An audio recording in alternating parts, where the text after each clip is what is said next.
It is 5:30. I'll call the work session to order. Up first is Lynn for our Southwest Prime ridership and budget updates. Thank you, Mayor. Yeah. Good evening, Council. Tonight we're going to talk a little bit about the Southwest Prime ridership and budget.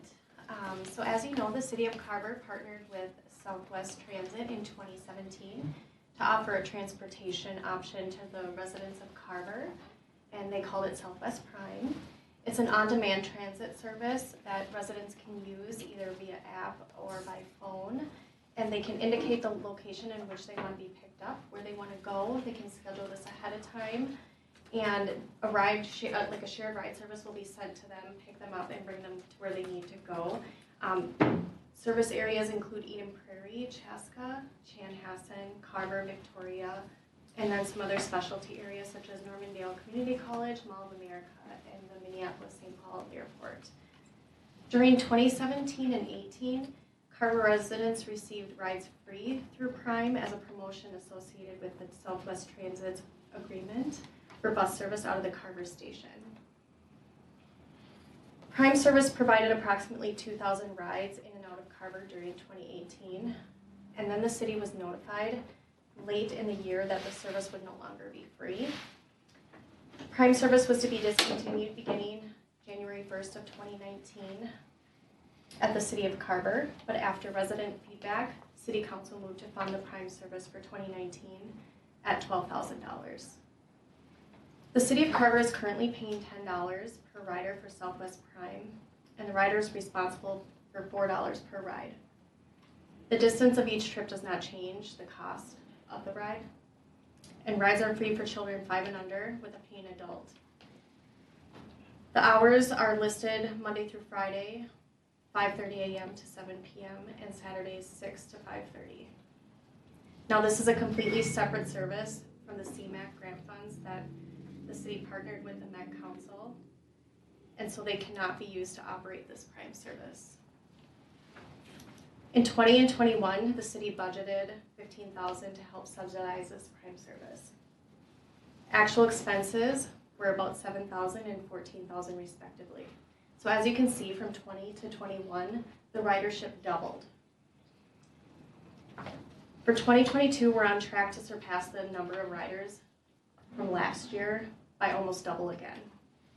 This time last year, there were 287 Southwest Prime riders through the end of March, and we've had 532 so far through March. That's an 85% increase.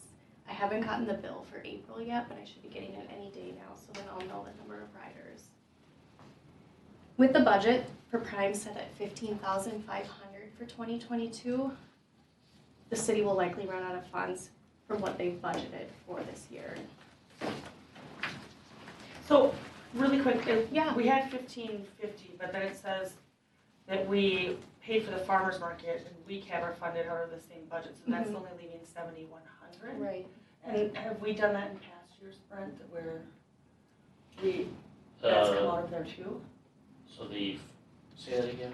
Okay, so if you go under analysis, here it says that the remaining budget is $10,000. It says, however, the farmer's market and WeCab were funded from this budget as well, lowering the total to $7,100.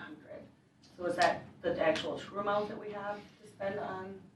Yes, so WeCab is $1,000, and the farmer's market was taken from a different source in previous years, so we can make that adjustment, but I would say $15,000 is your typical budget for Southwest Prime, less the WeCab funds. Okay, but I mean, obviously we're showing that we're going over, but truly in that fund to spend this year, then we only had $7,100 instead of $15,000. Is that correct? We're still working through the farmer's market piece, so I guess I would advocate to focus more on the $53.20 that we've spent through April in Southwest Prime. Okay. And the total that we're projecting, the $27,000 that we Right, see I would at this take- current rate. Right, 15, so we're at 53.20 through, The end of March. End of March. So if you take that and multiply it by 4, you get 33%. Or did I go wrong? 33%. Anywho, you get about $20,000, so we're probably gonna be short around $5,000. that's probably under the best case scenario. Cause I'm guessing that the ridership is gonna continue to escalate. I don't wanna cut you off, I Yep. have more, but I don't wanna cut you off. Yep. Nope, go ahead. Oh, now I just lost it, hold on. Oh, the 10, so when I was looking at the other cities too, do we have to pay $10 per rider? Or can we pay $5 and then they are making up the rest? Or do we have to pay 10? I believe under the contract that we have, we as a city have to pay $10 per rider. Okay. I'm only asking because we're paying more than the riders are paid. I think this is a fantastic service. I don't want to see it go away, that's not it. But I think we have to be equitable to what we're paying as to what the rider's paying also. That was one of my questions too. I think there's something with the Met Council that they're restricted. There was an article in the newspaper about state fair busing it was probably 2019 before the pandemic. And it was specific to the state fair busing, but I think it holds true through all of Southwest Transit. And we'd have to double check with them, but I think Met Council restricts what fares they can charge. Can charge for the rider. Okay. Okay. Does that sound right? It sounds right, plus, I mean, with Prime, it's anywhere from here to anywhere, right? We can't have, let's just say someone uses Prime to go to Eden Prairie. Well, if Eden Prairie has a different fare rate, right? And going back is a different fare amount because you're leaving from a different city, it just doesn't make sense. I'm guessing within the entire Prime territory, the fees have to be the same. And I'm also assuming that because it's Met Council controlled, they're competing against Metro Mobility. So I'm guessing there's some. Okay. Yeah, I can see why that would be a Fair equity nightmare in as their well system there. to have a bunch of different That's my fares. guess. Okay. For sure, we should confirm. One of my other questions was, can you confirm that the $10 per rider hasn't changed since whenever we started this, 2017? Yes, it has not changed. It has not changed, so we're not planning for it to increase over time. Not that I know, but I can't confirm that. I know, Yeah. I mean, yeah, but it hasn't No. for the last 5 years or whatever, okay. Do they have any statistics on the fact that this is going up because they've lessened the number of buses that are going out of our station? No. It has nothing to do with it because the buses that go out of the station are for the longer haul, right? Okay. Those are to the UGM or downtown. This is kind taking of. you to your doctor's appointment. This is the last mile, if you will, mile being relative, right? It's the last mile of transit essentially within a region. And this is what, Southwest Transit has seen a massive spike in Prime. Some of it having to do with the additional services they're offering, right? Because they're offering rides to the airport that they didn't before, right? They're starting to cover the 494 corridor as well. So you can go to Best Buy headquarters, you can go to Mall of America. They have other stops like that. They're trying to add more services into Shakopee and partner with Minnesota Valley. So they're trying to offer other connections, but that last piece is connected through Prime. Okay. So I think that's part of it. Part of it, I think, is just that they're starting to see a trend more in local transit versus I commute farther. It's kind of a glorified taxi cab service where, if the rider's only paying $4 and they can go to the airport, why wouldn't you? I mean. Yeah. I would like to know kind of statistically how many people basically use it for their cab service. I mean, do we have lots of different riders? I mean, I'd like the Like the demographics of the riders? of X, because that's about the only way you're gonna get the information that we're kind of looking for. I'm not sure if they can break it down that way. I know they are tracking how many are going, like, taking the airport service or some of the corridor services, or the medical Prime piece. But other than that, I think it's just kind of a junk drawer, right? Because they might be tracking one address and one address, but they don't know why, right? It could be work, it could be social. If I'm going to an appointment, I'm going shopping, You nailed it. Yeah, that's exactly right. right. They're tracking address. So I would like to know, what I think they could pull is, I'd like to know number of unique riders. So if we're funding 1,500 riders or however many gets us our budget, Brent can help me with that math. I want to know how many are, I rode it to the airport when I went to Florida in March, but I want to know, like, is it otherwise, is it a We pool of subsidize 200? your ride to the airport. And a lot of other folks. As a tax-paying resident, yes, So she that's did. my another question too is, can we go back to Southwest Transit and kind of say, if it was almost an a la carte menu, what rides we wanted? Because knowing what I know now, I didn't need to, it was an amazing deal. It's like $4, $5 a person, maximum of $25 for a family. It's a really great deal, and it certainly beats parking at the airport. I could have also driven to Eden Prairie and have gotten the same deal, but not had pickup from my Carver address. But I'm wondering if we can go back to Southwest Transit and say, can we opt into certain levels of Prime in the city of Carver, or does it have to be all or nothing? So there's Prime MD, which we've opted into. There's Prime, traditional Prime, I guess is what I'd call it. I saw them say something on Facebook today about a local or a Prime Essentials that's like middle of the day, only to grocery stores, which is $2 a trip. Yeah.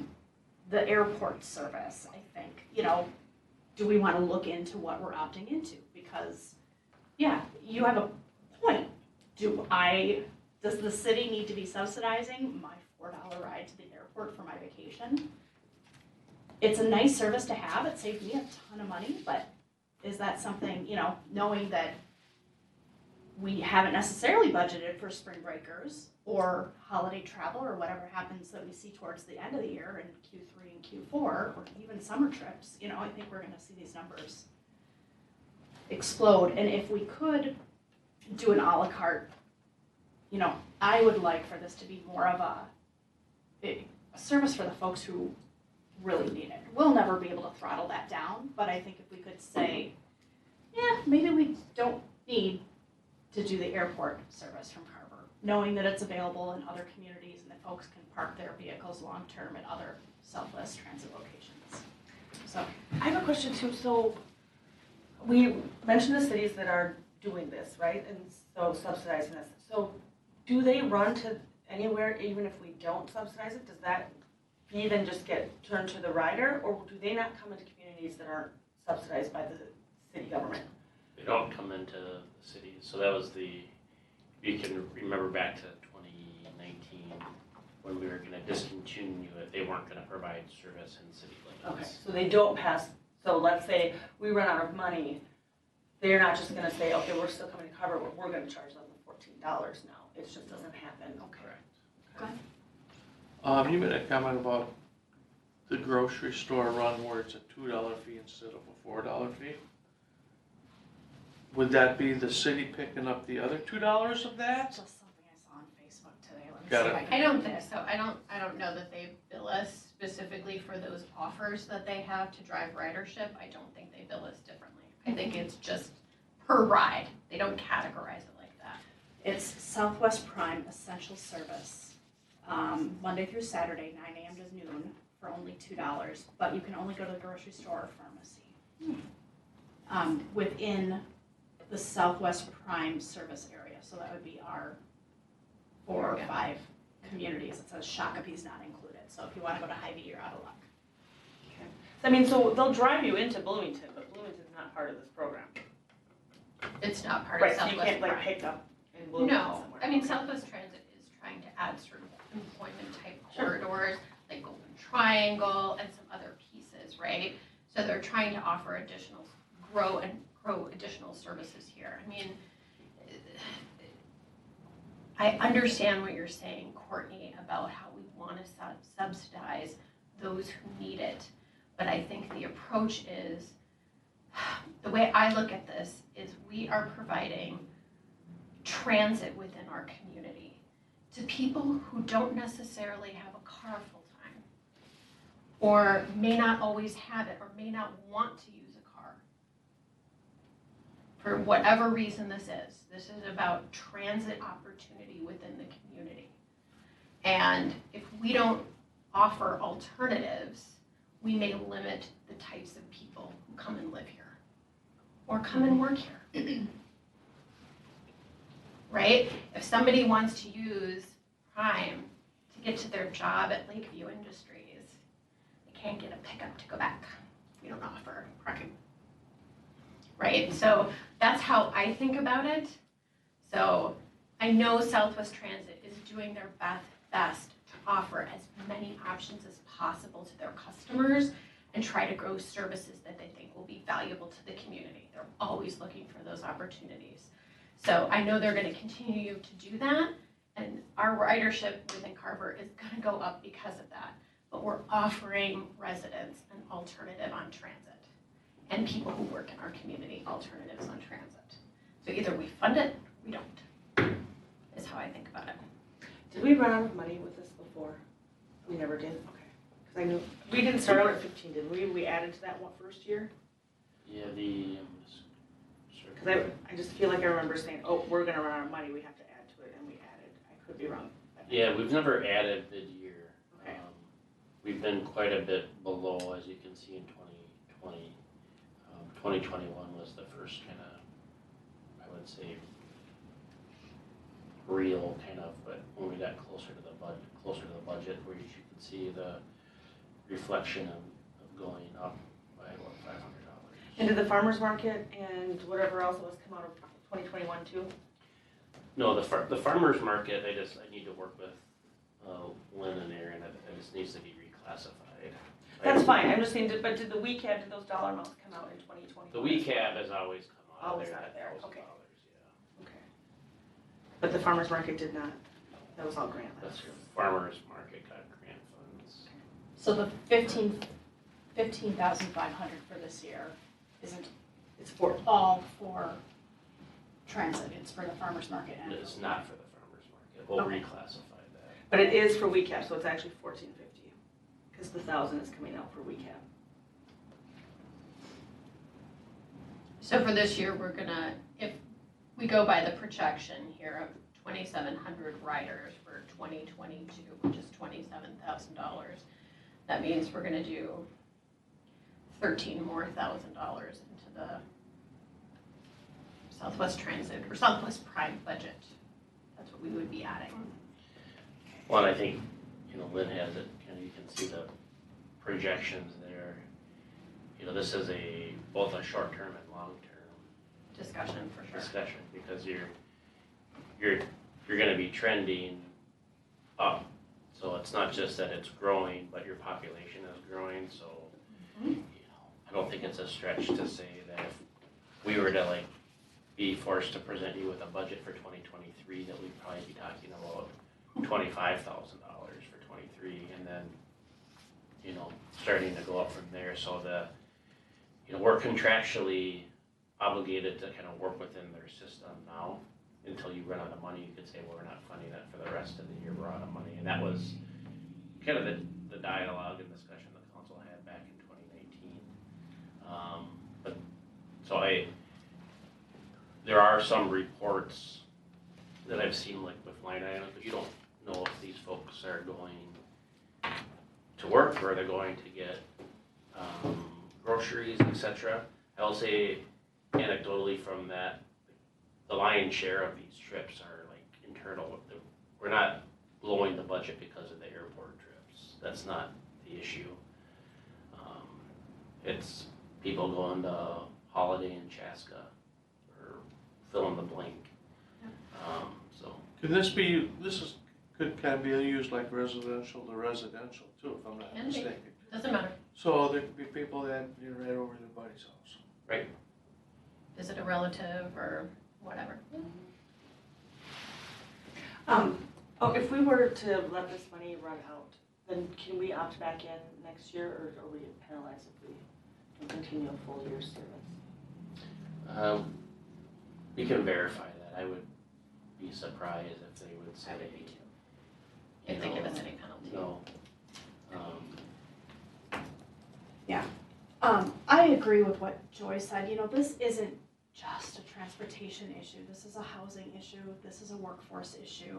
This is a quality of life issue. I don't think that we're too far removed from 2019.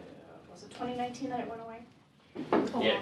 Okay, 2019 that it almost went away, and the emails that we got and the heartbreaking stories of the family that rely on this to be able to get their disabled daughter out because they don't have access to a handicapped accessible van, and that this was their lifeblood to get out into the community and to do fun things as a family. So I remember, I don't think I heard about Prime going away through official channels. I think residents got to us, at least me, first when I went away for that few weeks in 2019. So I think it's important to continue to do this. I also see, Brent, kind of what you're talking about how this is going to get real expensive real quick. I don't like the idea of saying our budget is X amount, and if we run out on July 1st, then we're done for the year.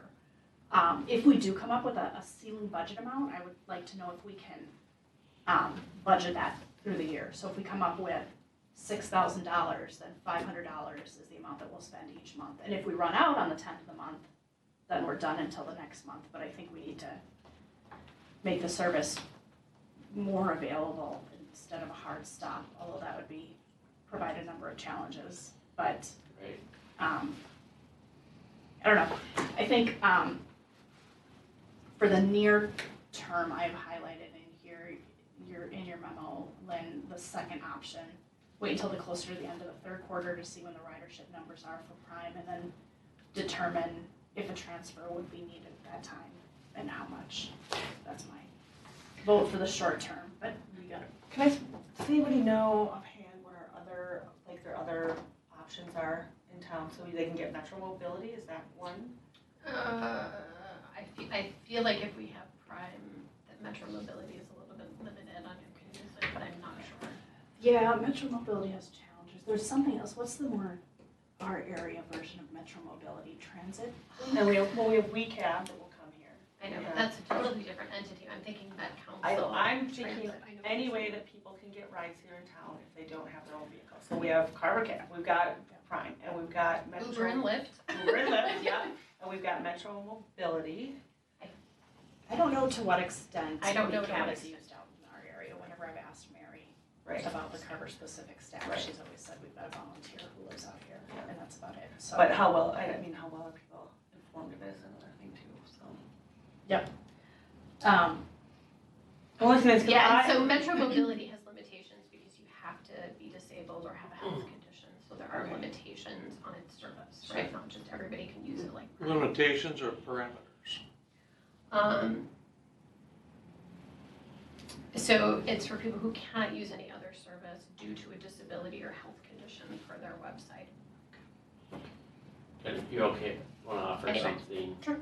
This, I think, this is just a suggestion, but I feel like it would be helpful to think about it in terms of, do you wanna provide the service or not? I think of like snow plowing. You, as a council, as a city, we've said, we're gonna provide snowplow service.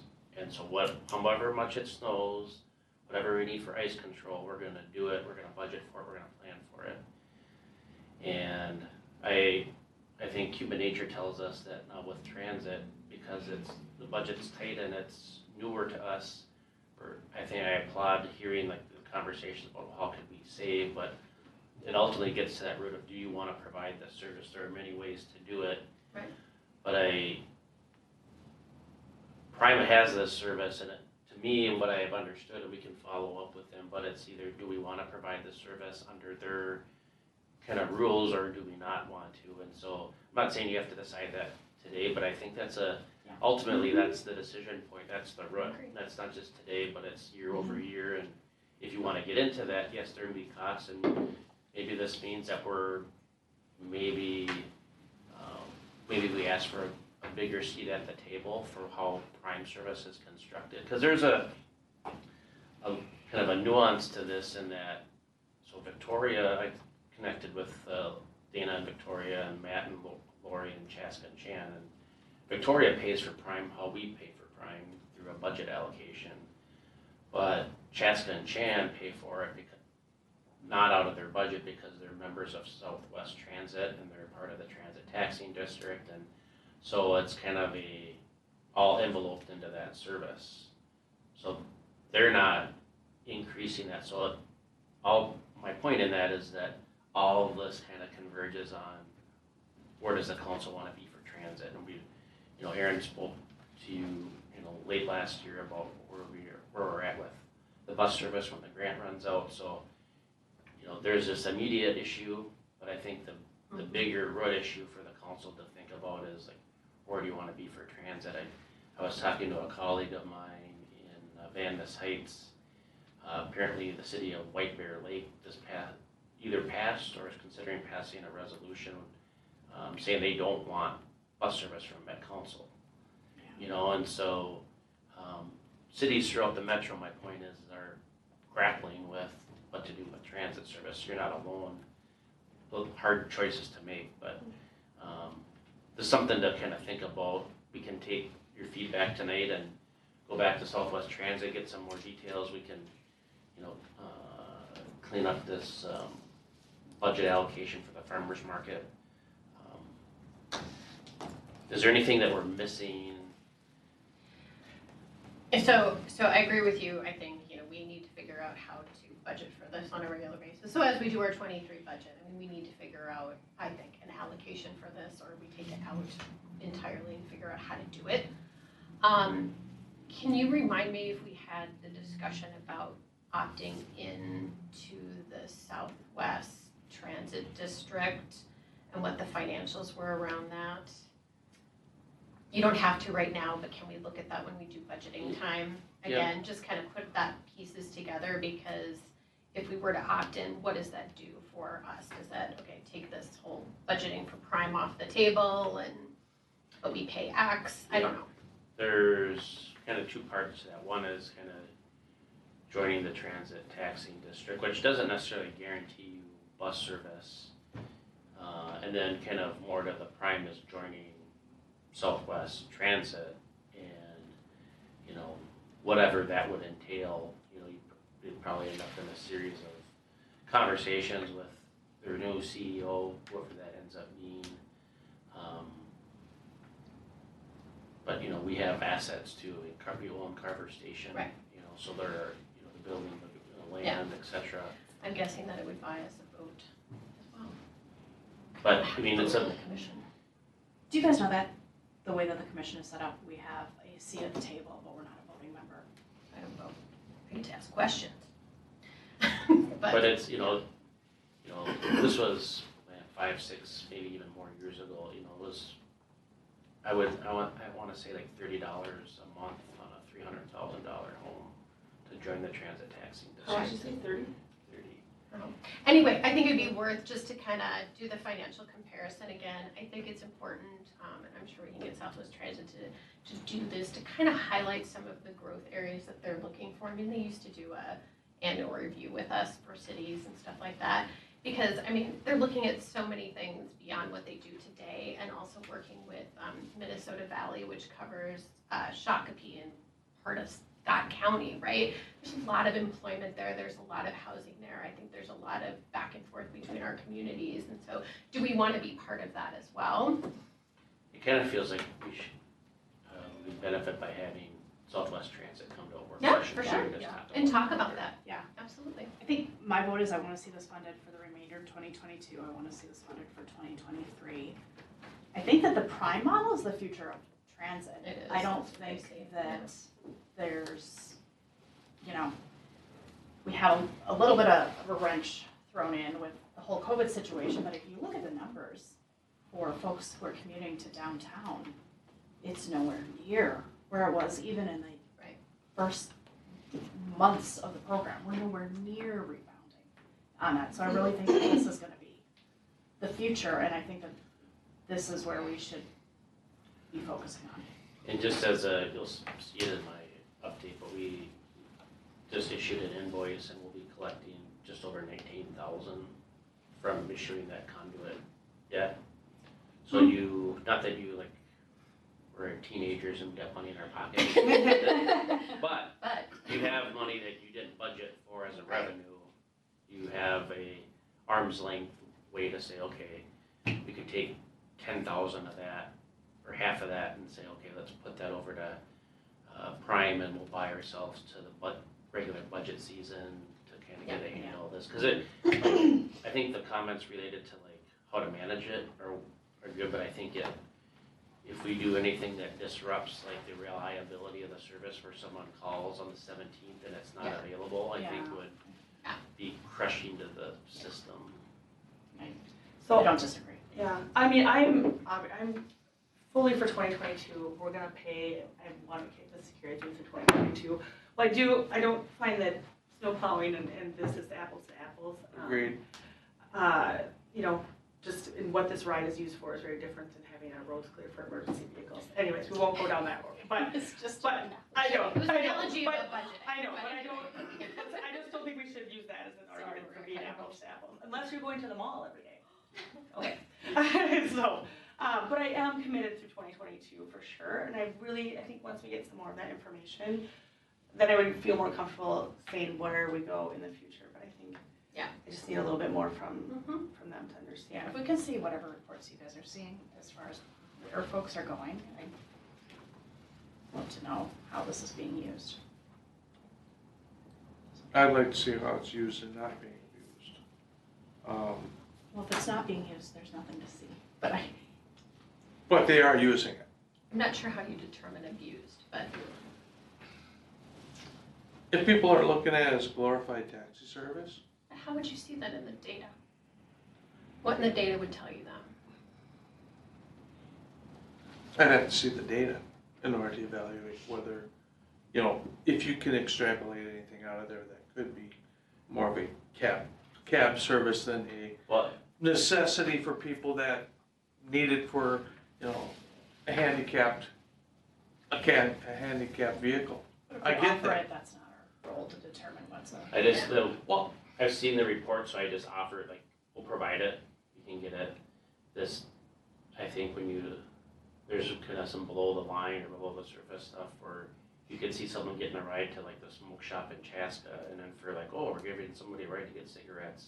Or you could infer that somebody works at the smoke shop in Chaska. So that's where like there's these nuances, so like look at the data, at what the data says, but I don't think the inferences to why they're going there hold up because we don't know why they're going there. Agreed. All right.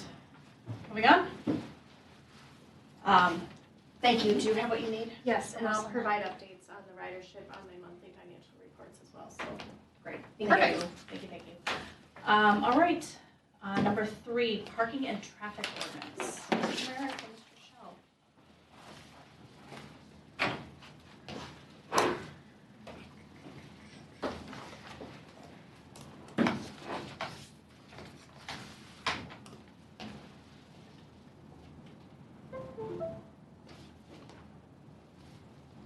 Oh boy, all right, we got it.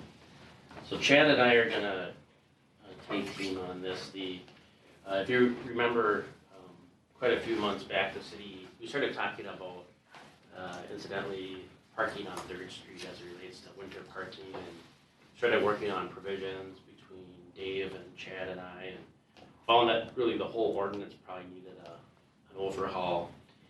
And in doing that, we found kind of 2 areas that we wanted to kind of separate and talk to you about. I'll take the snowmobile routes, Chad will take the winter parking, but there are 2 significant issues that we wanted to make sure we had guidance before we delivered you a draft, rather than kind of maybe sabotaging that whole process, talking about these 2 issues to try to get some guidance before we put some proposed language together. So something that we don't talk about very often, but it's kind of a review. We have language talking about snowmobiles being able to be operated from November through March, and talk about the ability to go through in certain areas, and you can see those areas listed below. The piece that I wanted to point out, and again, you'll have an opportunity to kind of look at the whole ordinance in a comprehensive way at a future work session. But there's a provision talking about snowmobile trails cannot or snowmobiles cannot go on paved trails with the exception of the 6th Street West Trail. And so I just wanted to get some feedback on that.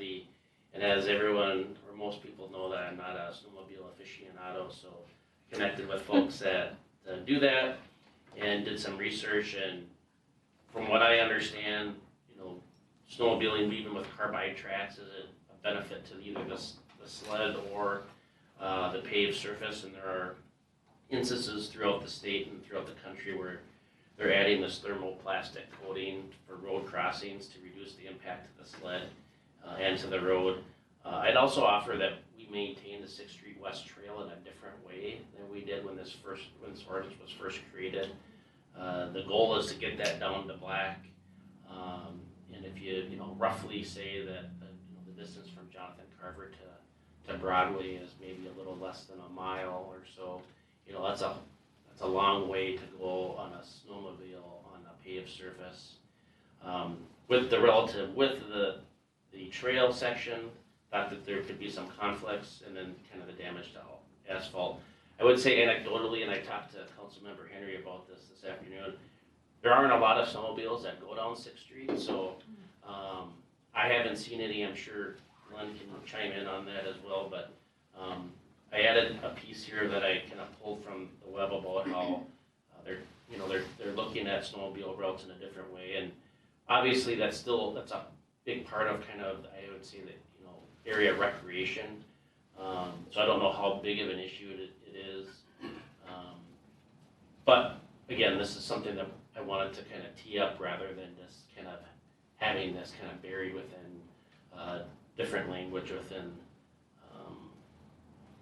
the code revision. So I'll pause here before we get into the winter parking stuff with Chad, if there's any kind of questions, comments, guidance, or we could wait until the end and we can kind of go from there as well.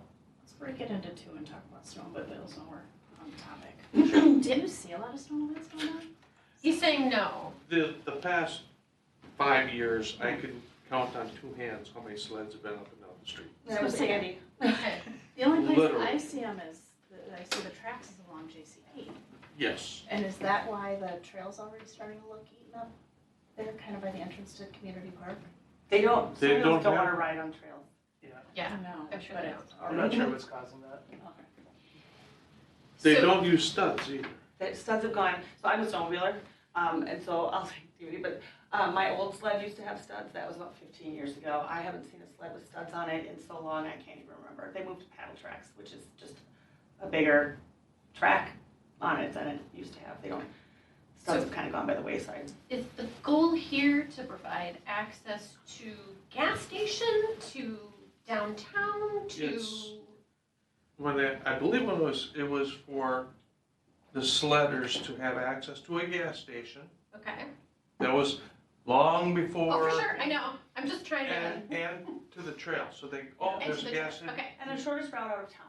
for So sure. I was here, Yes. no, but I'm Okay. saying, I was Yes. here when this ordinance came into Okay, play. Then- Or when the last okay. time we talked about that it, gives so me yeah. good background for why Yeah. this is like this is. Yeah. Okay. And the reason it kind of gets is iffy is because the lower half of the state doesn't necessarily realize the tourism dollars that comes in because it's more populated, right? So they say, oh, it's noise and it's this and it's that, where people up north can't wait for snowmobilers to get there because Of it's their course. cash flow that It's comes in. huge, yeah. So when we did this a while ago, there was some, and talked about it the last time, there's both sides of that, right? Where people say, well, we want to ride in and go have a burger at Harvey's and then take off, but I guess we can't, and they don't. That wasn't really part of the discussion with snowmobilers that I recall. That's okay. That was more of the Whatever. four-wheelers and the UTV. I do remember it conversation. with the snowmobiles too, I do. Are Either there way. trail connections? Can they Yes. utilize those trails in So in if the you Minnesota shoot off Valley? over the river here, the Jordan Trail is right across the river. So you can hook up with the Scott County Trail across the river. So How do you get to it though? you can go down Can the you- riverside. You go through Riverside And then Park and They'll go across, through the boat landing and they go over. and they go over to that. Okay, all right. But you can't have motorized vehicles on the Carver County Trail to Chaska. Yeah, that you can. Right, or down to Carver Bluffs. Yeah. So even with 6th Street, most of the snowmobilers, they don't want to be on a black trail that has been plowed down. They have no traction. So you're going to see them more likely on the edges of the road trying to get down or in and out. And I mean, people are generally tooling around the city of Carver for fun through neighborhoods. They're trying to get out where they can get to ditches, where they can get to Go places fast. to snow. Yeah, that makes sense. I would like to see the 6th Street exception taken out of Yeah, I Can we don't go back to think that? it's advisable. But you can still use Sixth Street, we're not gonna say use the trail. Mm, Cause Sixth Street is a very nice shot to get out of town still, to get to 11. And then there's 40, and then there's Old Carver Road. Those are the three ways that people are coming in and out of here. And I know this because we have people who snowmobile, neighbors, my own household, and trust me, they don't want to sit in the city of Carver tooling around neighborhoods. They wanna get out to the trails and stuff. we don't list 40 though, going south. Is that just because Yeah, it's a these are Carver the County road? these are the routes that they say you can take out. Mhm. Just those two? And Riverside Park. Mhm. So we're not saying 40. Is that because, Well, 40 is considered Main Street. oh, okay. Okay. Okay, So Old Carver Road is 40 as well, and this goes from 4th Street There. east to Broadway, so okay. we'd probably change that to 4th Street east when we do the revision, because Mhm. I don't think it's intended to meet 4th Street west, Jonathan Carver. No, Broadway. it's not. And for the amount that we see coming, through down here, to me, it just isn't that big of a deal. It's not like we have hordes and throngs ripping up the town. I don't want it to say Sixth Street Trail any longer. If that's that language in there, it doesn't need to say that. Yeah. And especially with the maintenance that's on there now, snowmobilers aren't gonna use it anyways. Okay, Yeah, I'm fine with that. I just want to Okay. take out that exception okay, that would allow them to ride on there. I'm good with that. So throw it over to Chad. Indoor parking.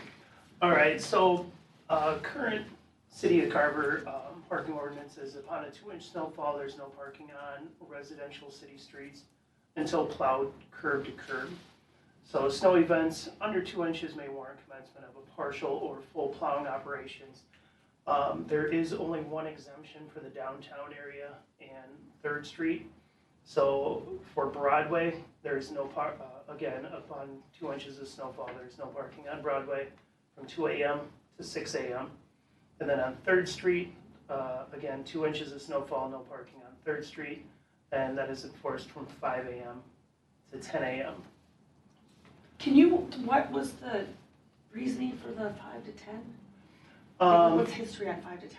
From past conversations, we were thinking that it was done before the roads were resurfaced and the curb and gutter and everything were. The road was widened, so it had something to do with the width of the road. So it was just never, that project was done in 2017, and so we just haven't gotten back to that. So we're planning for the 3rd Street exemption to be removed in our current draft.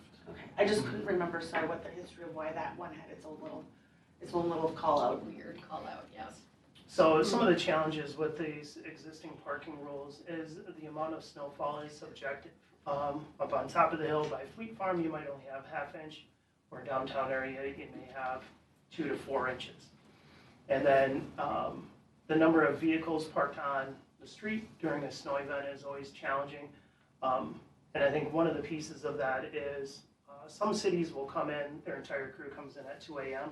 and they plow until they're done. The city of Carver has plowing operations that run 24 hours a day, just mostly for the hills, for safety, emergency vehicles. And then, again, the challenging were the concerns of the parking on 3rd Street West. So we got some feedback saying that some of those residents don't even live on 3rd Street. We weren't really able to verify that. People know the exemption, so they park there specifically, so they don't have to move their car until 10 a.m. Oh, I the see next what day. you're saying. Okay, so people have figured out the exemption, so they're, people who aren't even own the homes just park there because then they don't have to move around. That's Okay. our assumption. Okay. So, There aren't any cars there now, but come snow. Yeah. right, and then we get a concerned resident calling. We go there, one car was moved. It's really not, efficient to go there and plow one parking spot out and Well, still, I'm in. and Still still, do that, wait. and still have other cars parked there. And really, that's the only place, when we plow, all that snow goes to the curb, so they do get plowed in, and sometimes it's challenging to get the cars out. So winter parking regulations, we did kind of a brief summary of all the peer cities in the area.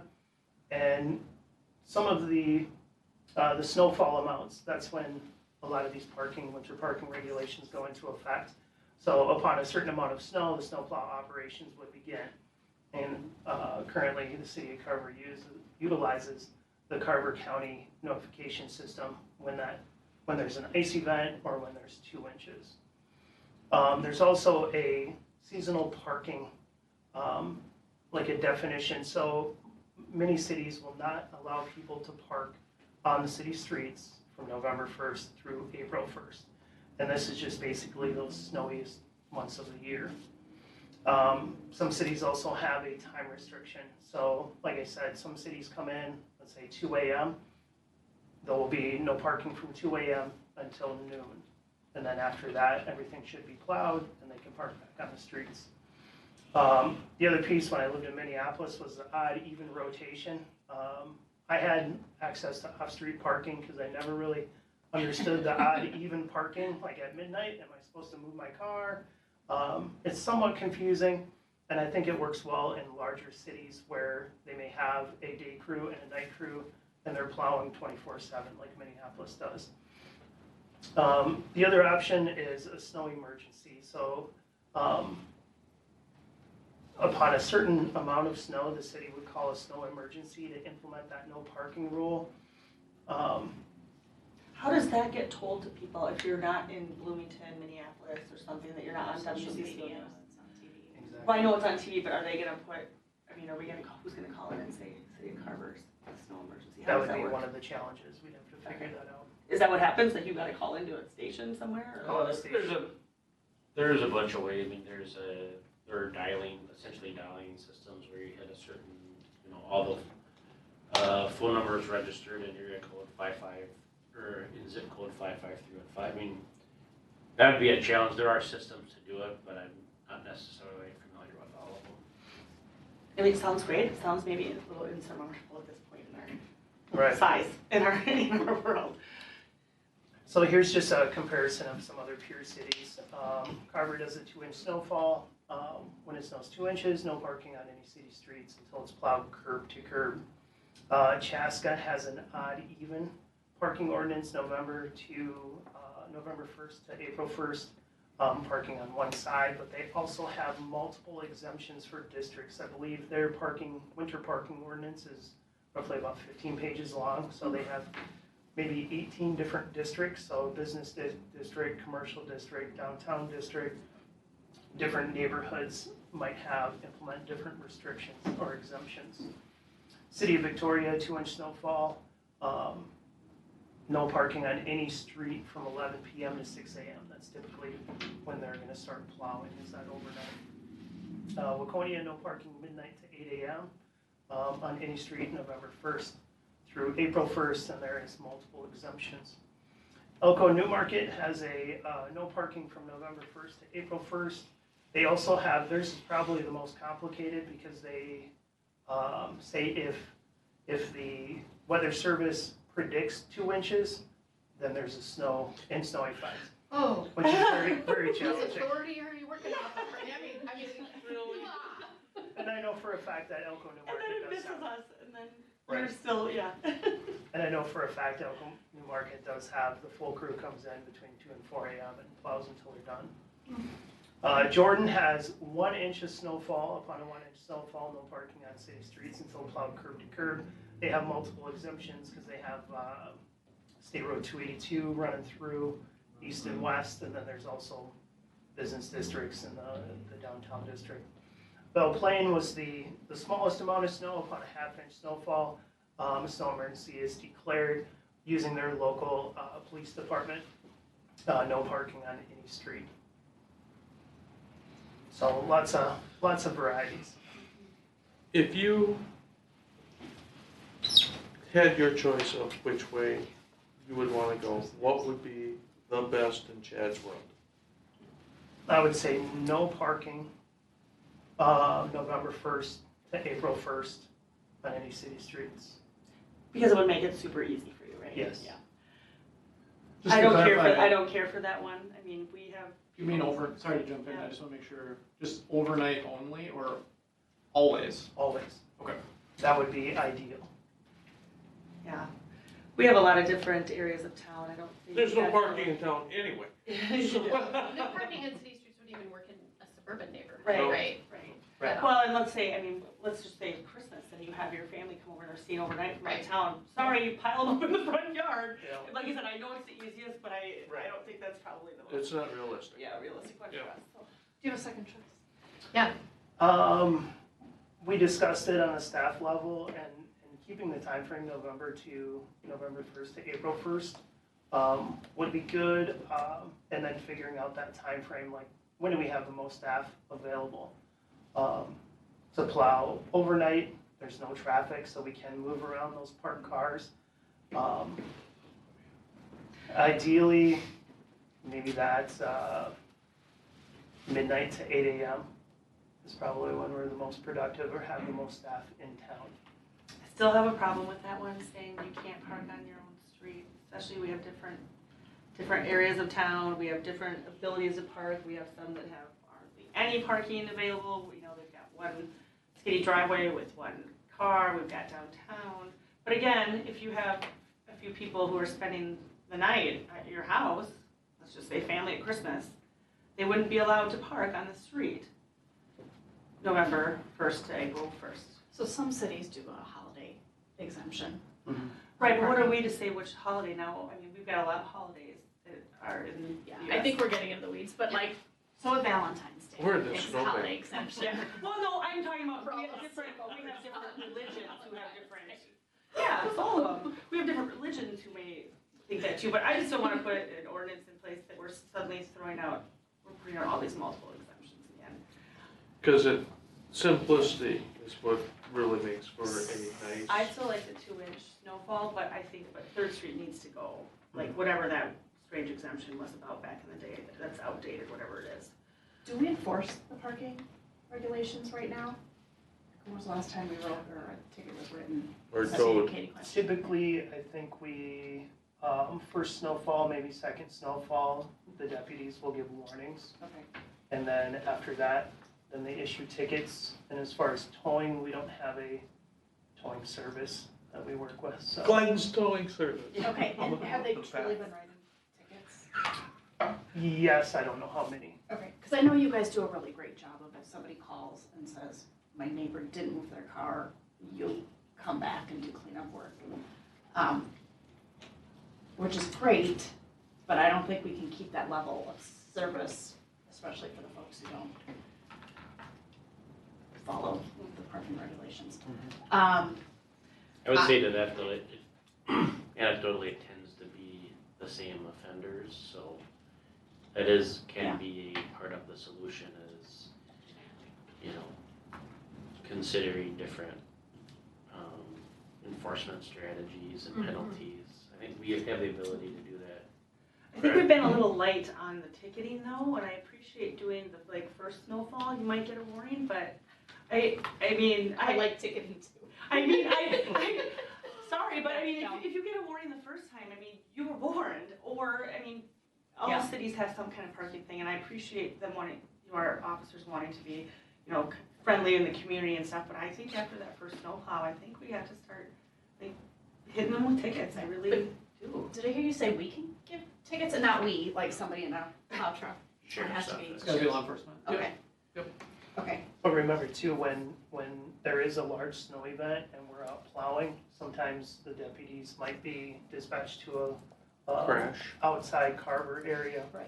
Yeah. To deal with something, Yeah. higher priority than a. But they'll be back. Those cars are here, but we have day and night coverage now again. I would argue that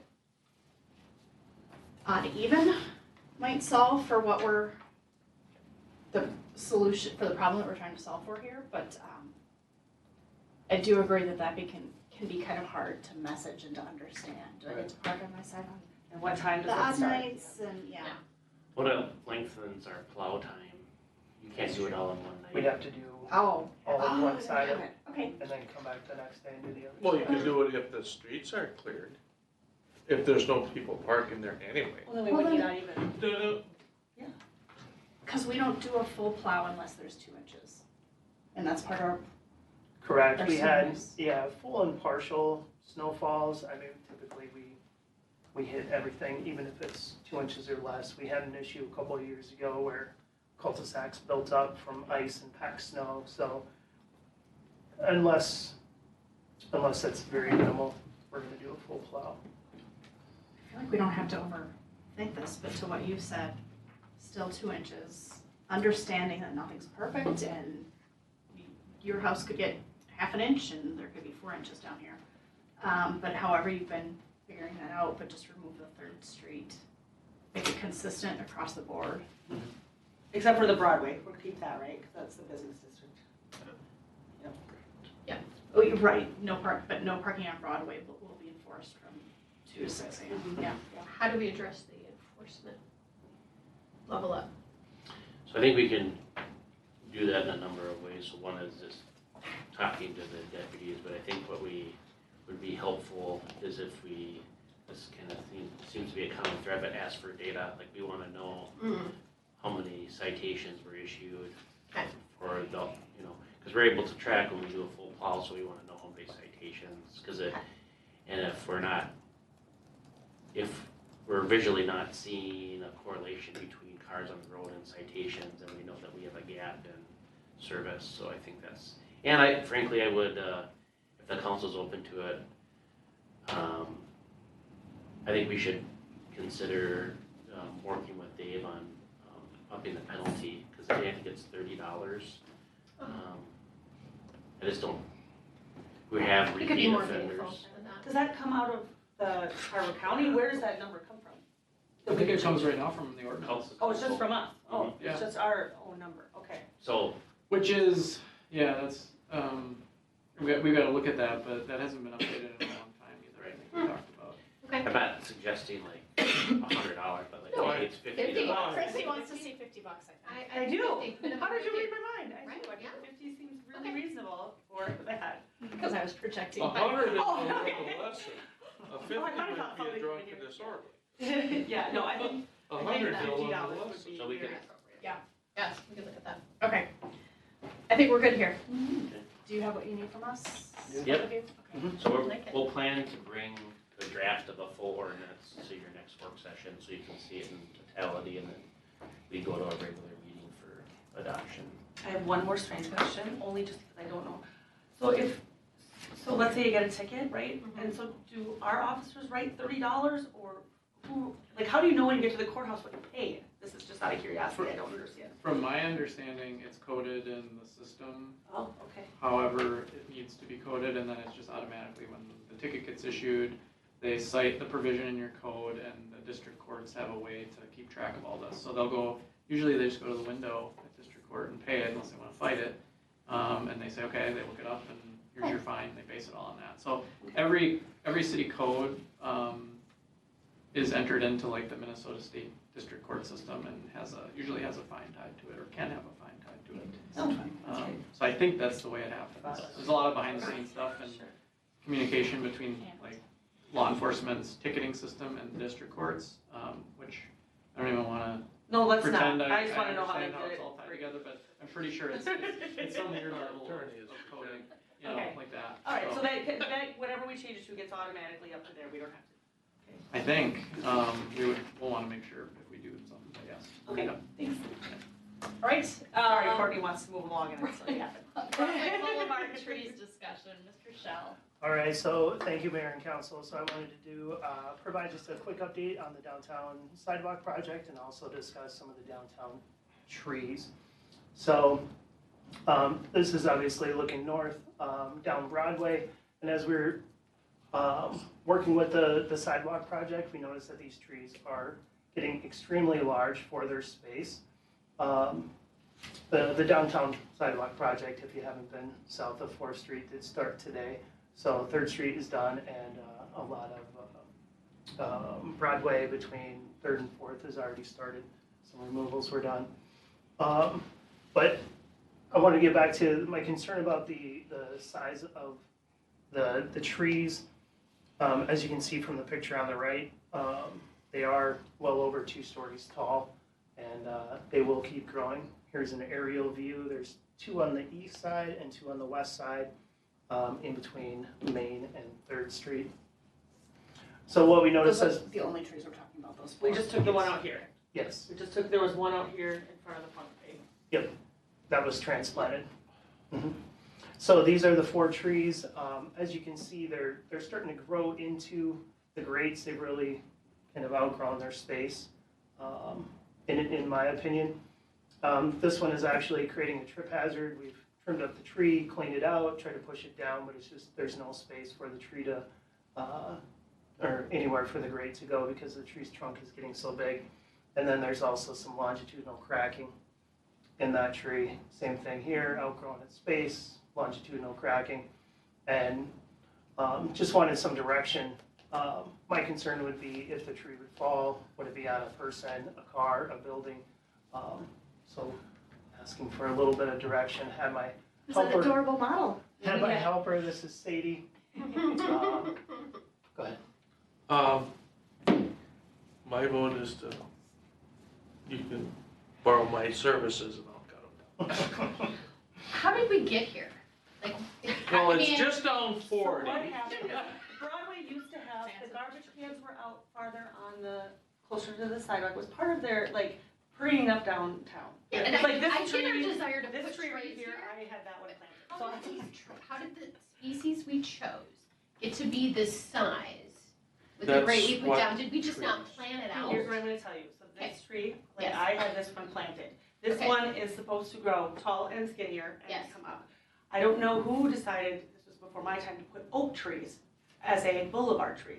That's not a wise choice, first of all. So the- if that the was species a- selection was Yes. part of our process, that's Yes. what I was looking for. If you look in front of like the Carver General right now, they Yeah. have a tree in the boulevard like this, but it does not have a grate, right? That one doesn't have a grate around it. Does not have It's a great- spring snow crab, it only gets to a certain size. Right, It will have to be trimmed against the building a little for bit, sure. but it adds some nice canopy and some aesthetic, looks to the road, but it doesn't have that grate to overgrow, because Okay. grates can come in any size, you can get this big, Right. whatever. But Right. the ones we have, yes, they're overgrowing. The oak trees down there, not a good choice for a boulevard tree. To say the Okay. least. I Alright. think people are just So it's looking not for too a bad, tree I guess. down, and they weren't thinking outside as to, how big is that tree gonna get someday? Right, You gotta canopy and change height. something, I mentioned that. Okay, Chad's got 2 more slides, let him go through. All right, so this is my helper. That the tree is about 14 to 16 inches in diameter. And as you can see, the canopy is getting pretty close to some of the businesses Mhm. in the area. This tree here, like Christy said, it's growing straight up, and my concern isn't with that tree, it's more the other 3, but I figured I'd include it in. Don't wanna leave it out. This is the one down by the gas station. We trim it up pretty aggressively in the fall, and then as the leaves come in, it starts to weight the branches down and potentially rub on the building. So this tree is on Broadway up near 5th Street, and I think it's a Summers locust. And Oh, the honey locust one? honey locust. And that one was recently planted in, was it 2017? And pretty slow growing. They could have centered it. Right. I don't know who Stand planted it. Ted. Yeah. So a couple of the options, do we leave the trees? We could modify the grates a little bit, which I think then when we go back and replant, then we're gonna have these oversized grates. Remove the large trees and replant a different species, or remove the plant or the trees altogether. And option 4 would be kind of a hybrid of one of these 3 options.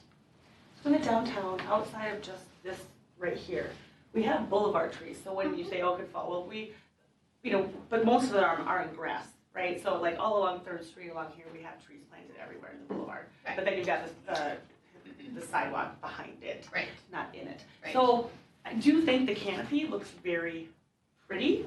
I'm a little bit nervous if we take all the trees out all along, then it starts to look really bare, like really bare. 'Cause in the Yeah. summer, it is nice to see, especially when some of those spring crabs are flowering and that. So I'd like to see some of that canopy. I don't like some of the species that are chosen, so, and to me, if we have a smaller caliber of tree and you have a bigger grate until it grows there, if you walk into that, you're gonna hit the tree no matter what you're doing, right? So, and it's a different color, you can see it. My personal would be to remove those ones that are not intended to be boulevard trees and find a better species. And keep- Flowering crab apples. That could be one of Whatever. them, spring, so it doesn't have, so it doesn't have the seeds, but anyways, something like that. I just, like I said, I'm afraid it to be a little bit stark and boring coming down this road now without having any of those there.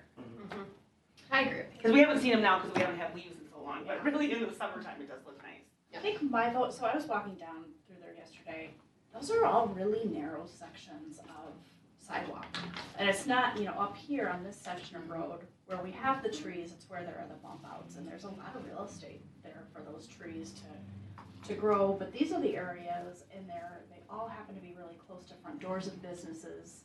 I guess I'm thinking that my preferred option is to remove the trees because I think it would give us more sidewalk. It would give us more options for folks to get in and out of those businesses. And I just worry that this is a recurring issue, so that regardless of what we plant, we're gonna have to continue the maintenance. In my mind, and even, if you look down, if you're standing on the levee looking downtown, we do not have a downtown that's void of trees. We've got a ton of trees in community park, or in Gazebo Park. There are plenty of trees that you can kind of see that are either in yards or close enough to the sidewalk that do provide a canopy from there. I think we need to remove these 4 trees.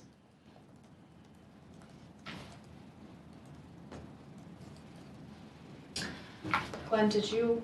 I would like to remove and replace flowering crab apples. Just a line of them. Did you prefer an option?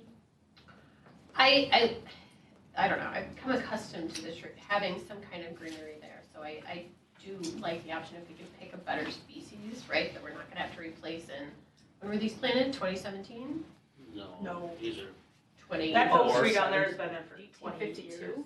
Come on. No, I've been, at I would least say for that. 17 years, those oak trees were there when I started. So these 4 trees have been there? Not the tall skinny one. We planted some of these, right? just that one and that one photo. The 4 that Chad are mentioning have been there for at least 20 years. 20 Not years? this one, not the one by Harvey's. That one I had planted because we had a storm and one came down there. Oh, So okay. that's, that one that fits better, that's growing up, Yeah, yeah. rather than, that was I planted. don't wanna replace it in 20 years. 2007. I don't know how we, We can find a, Manage if that, the but- council's preference is to find a species, we can work on that. If Yeah. it's to replace, we can do that, we just need to know. All right, I hear the majority saying remove and replace. I wouldn't be necessarily for removing the one by Harvey's. That one seems to be doing okay, isn't it, Chad? Yes. That, I would agree. okay. and it's a different It species. is. It's called an American Boulevard. Lovely. Boulevard. Okay. Do you have what you need from us? I do. All right. Thank you. Yeah, thanks. All right, city manager's report?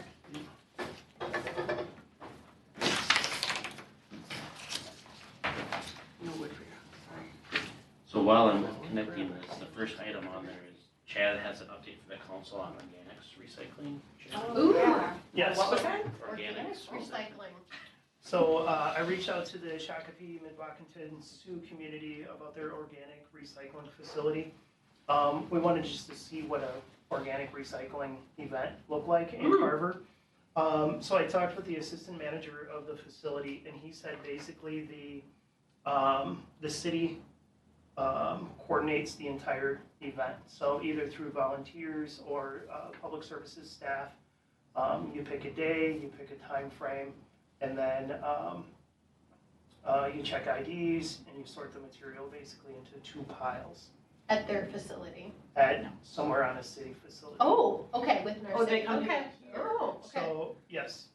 So the facility staff would just show up the next day and pick up the materials and take it back. The cost associated with picking up the materials is $20 to $25 per ton. With the new facility going in near 169 and 41, they did tease a little bit that they are exploring some new options to work with cities, counties, and businesses. So what that means, I don't know yet, but it sounds like it's something that we can do. They do good work over there. We just had donations from work from there too. So- They, you know, and like Yeah. I trust what they're doing. When they got their permit to do the new facility, which is just on the other side of the river on 41 before you get to 169, I sat down and got the overview of what the facility's gonna look like and what they're doing. Really, really cool work, and they're gonna be able to do super fast compost because of the high temperatures that are in there. But he also mentioned in that presentation that they have this service where they come to us. All they need is a parking lot where they can do a one-day event. We drop everything off. The next day, they come and pick it up. And I think that there's a need in this community. Just as recently as last week, I got an email from a resident saying, when is this option going to be offered in the city of Carver? We see Chaska doing it. I actually think they're doing it this weekend. Where Yeah, they're this coming weekend. The same, with the same. I don't I don't know who their vendor is. Yeah, but it's the same kind of concept, isn't it? It's the same thing. Drop Right? it off. And it's at the gets ball removed. field. Um, So, you know, I think we all know it was probably a handful of years that the county stopped picking up organics at the environmental center off of PD Road. So there really isn't anywhere unless you decide to do a weekly service with your garbage service, or if you wanna haul it to somewhere else. That's just something that's a little bit lacking here. Yeah. That said, I know that at one point there was a proposal, and this is getting more into the weeds and more long-term, but to have the old water treatment facility become a composting site.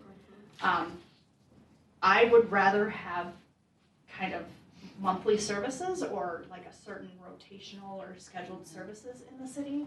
I think that having our own site in town, I drove past the one in Maple Grove, and they're just ugly. And that's such a beautiful scenic site to see people's yard waste all mounded up. I don't think is a match for how great that site looks and how natural and like a park Compost actually setting. takes work, you don't just Yeah. throw it there and leave it. And Yeah. somebody from staff's gonna have to go down there Well, and it, you and know, turn it. when we had a brush I'll pile take in care of our. it. What was that? I'll take You'll care be of on it? Okay. So anyways, I don't know that this is a right away thing, but I think it's definitely something that could be a good service to Yeah. keep in mind. I don't know, So like 2023 budget, are you thinking, or?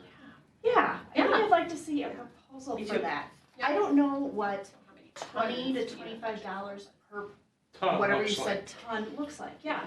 Right, is that, So how when we're many saying households? organics, are we talking mostly like yard, like we're Yeah. cleaning up in the Yeah. spring, we're Like if cleaning you up in the trim fall? some trees, trim some shrubs, you've got a pile, Cause monthly seems a little much to me. No, for Monthly sure. A little much to but me, like a spring cleanup. but yeah, spring and fall where you're And I getting think rid that of that's what stuff. Chaska does, is Okay. twice a year, so spring and fall. I like Yeah. it. So.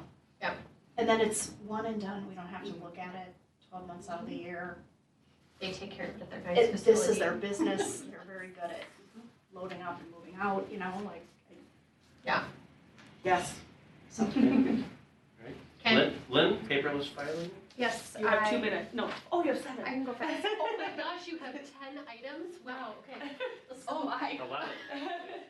Oh, gosh. I met with a rep from OPG3, which is a distributor of Laserfiche, which is a document management software with built-in workflows. And it's used to automate the paper filing system, which we have here at Carver.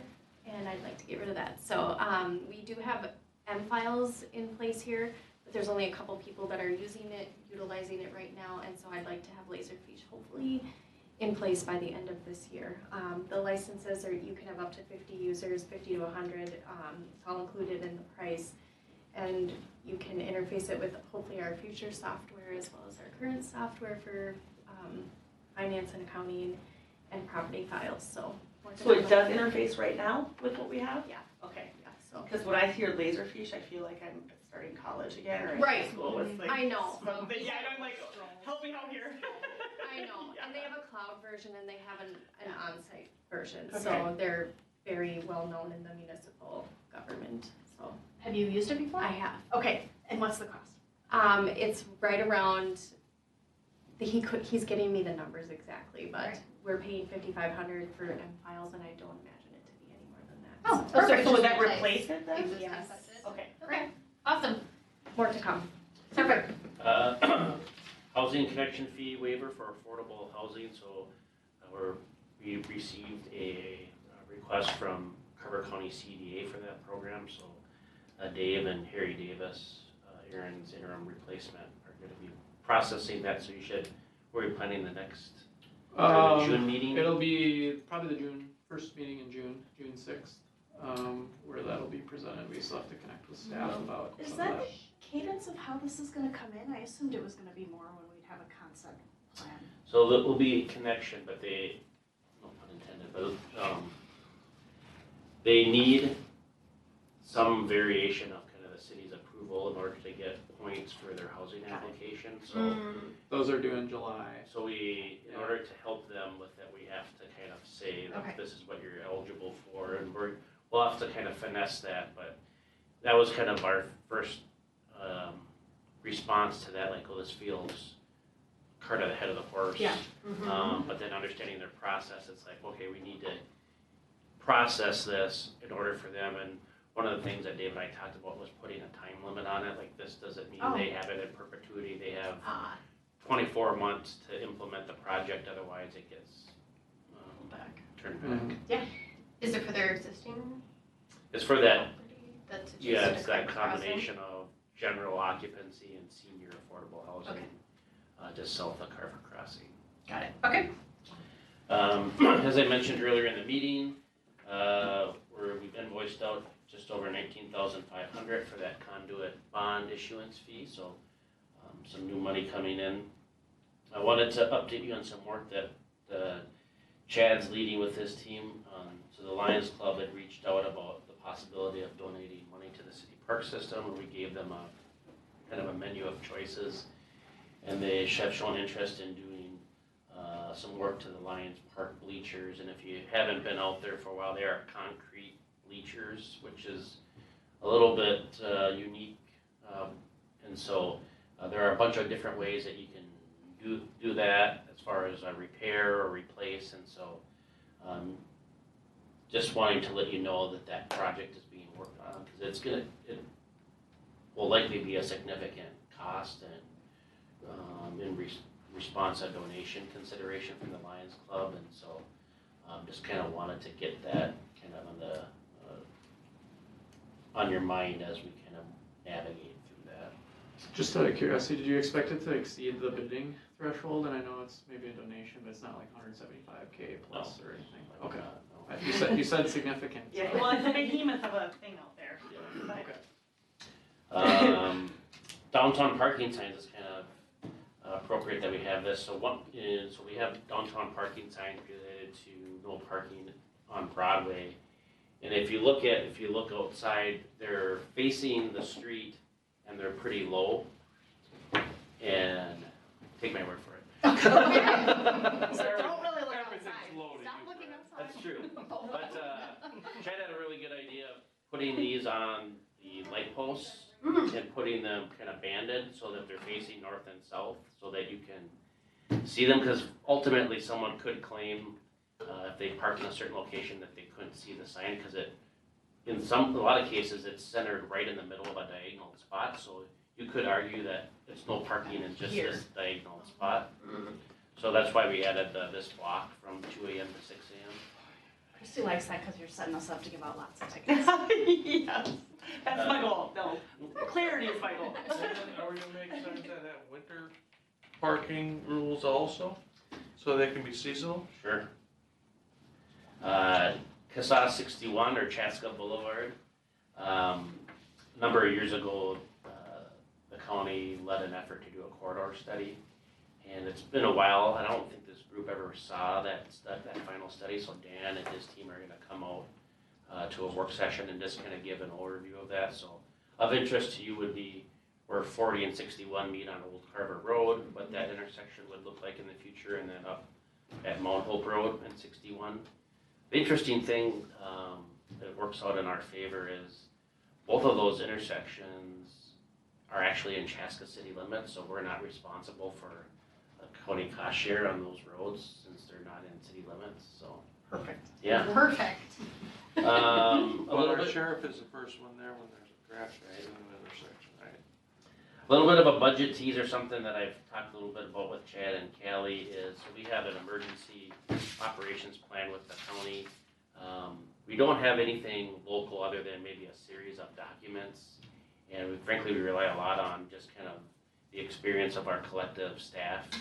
And so one of the things that I'd like to have as an initiative going into 2023 is a written document that explains not only to us but the council and residents, like this is our plan for if there was a tornado, this is how we communicate, this is how we triage this issue, and something that is user-friendly enough that we use it, we can understand it, it's, to use a corporate term, it's evergreen, like it.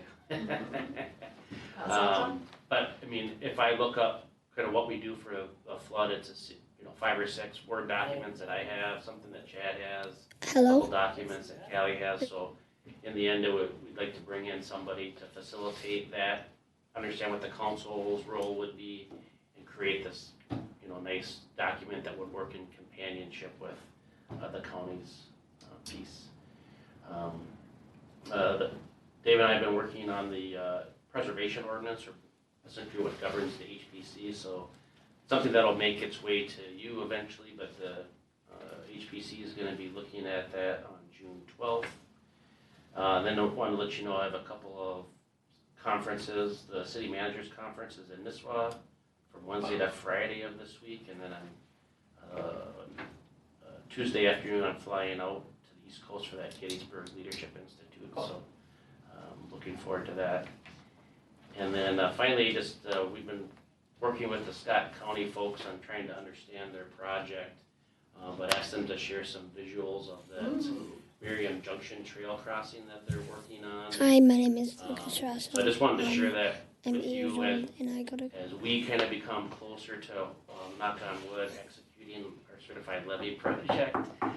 It does appear that they're frankly gaining some momentum on their trail project, and so Aaron Schmidt, Todd Hubmer, and myself met with somebody from Carver County, or not Carver, Scott County Public Works about their project, and we established some connections and project updates, etc. So just interesting that the certified levy project, this trail crossing, and this kind of unnamed downtown park, there's a lot of things going on here that could really kind of change the face of downtown Carver for generations, so kind of exciting. So I'm not sure how much you want to get involved at this point.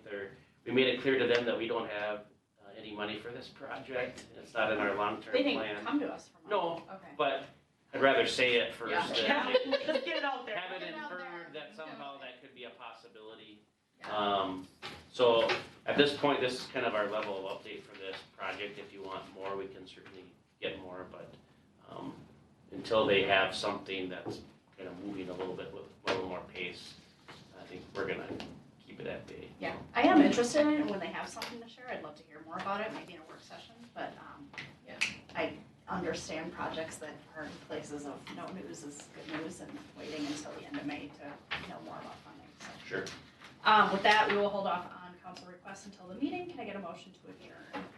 I'll make a motion to adjourn. Got a motion by Councilmember Mock, Second. and a second by Councilmember McKnight. All those in favor say aye.